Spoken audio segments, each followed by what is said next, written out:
Civilization is a game series that I got into very recently. It started by buying the complete edition for Civ 5 for around $12, I believe, and I've loved the series ever since, and by series I mean Civ 5. But Civ 6 was always around, and I eventually wanted to get into it. McGee actually bought the base game for me and the first expansion when it went on sale. I tried playing it, and I didn't like it at first. Now I mostly understand the mechanics and have finally beaten multiple games, except they're all science victories because the AI is bullshit and won't let me win fucking diplomatically. Civilization 6 builds off of the groundwork laid down by Civ 5 Brave New World, and this is very evident even without the expansions. Except this game takes its own spin on things with its whole district system. Now you can build cities greater than ever before, at the cost of having to use actual tiles in the city to build structures. Whether they be districts or wonders, you need to make effective use of adjacency bonuses to get the most out of each district or city in general. No more can one civilization, Egypt, they just can't build all the wonders and ruin everyone's day anymore. Civilization 6 also reworks religion, in that it allows you to win via religious victory. This is done by having all of the Civ's majority religion be your religion. It's nice that heavy religious play is now rewarded in victory, but you now have to be on the lookout for one religion just getting a bit too popular. If you have your own religion, you can counter with theological warfare between religious units, which is basically just throwing lightnings at other priests. Lightnings? Oh god. But of course, there is another way to deal with basically any other problem in the game. War. War is generally the same as it was in Civ 5, rock, paper, scissors system and all. Except now, there are ways you can go to war that don't completely destroy your reputation with the AI. If you meet certain conditions, you can either declare holy wars, wars of a territorial expansion, liberation wars, and just much more. Each condition reduces a certain amount of warmonger penalties or grievances depending on if you have Gathering Storm or not. But with being a more recent game, the game looks so much better. Today, the models of Civ 5 and graphics in general are obviously dated. They're not horrible, but they aren't the best either.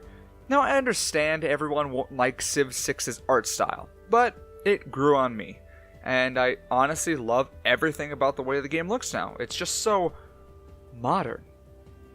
A change from Civ 5, which was a feature actually in the older Civilization games, was multiple leaders per nation. India has 2 leaders, Greece has 2 leaders, France and England have 2 leaders, and it's just a leader buffet. Each nation will keep its own individual bonuses, but the leader bonus will change depending on the leader.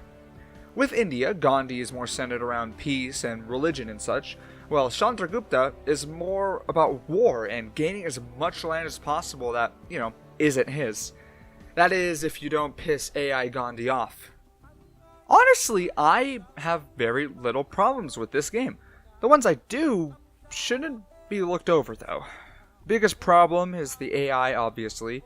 They're always super unreasonable in these games, and I personally have no idea how to fix it. They even added a currency in Gathering Storm called Diplomatic Favor that is essentially useless because the AI will not give it away no matter what.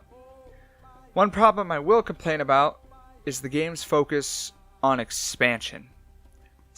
In Civ 5, you can build tall cities, which were basically cities that were super strong in production and science and growth and whatever it was. The trade-off was there was only one of them. So the city was super powerful, but you'd have problems producing enough units or wonders efficiently and all that. This game makes that option it feels like it makes it impossible, and it kind of sucks. With some people, I want to have a small but mighty empire, like with Greece or something. But I guess that's just the way the game was designed.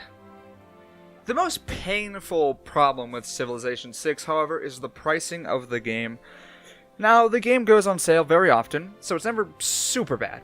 But the newest expansion, Gathering Storm, doesn't really go on sale for much, if it does go on sale. So, for the full package, especially if it's not on sale, it's easily over $100. But it's still expensive if it is on sale. Compared to Civ 5's Complete Edition, which is very cheap, from when I remember buying it. But then again, that game is 9 years old now, so it's got age on its side. Yeah, all I want this review to show is that this game, in my opinion, is a very worthy sequel to Civilization V if you just sit down and take the time to learn it. That's really the biggest thing you have to do. And of course, nothing is for everyone, so if you don't like it, that's fine. You can go back to Civ 5 or Civ 4 or whatnot. I mean, Civ 5's got Venice. I love playing as Venice. I miss Venice. Hashtag bring back Venice. Thank you for watching another episode of That Game Review Show.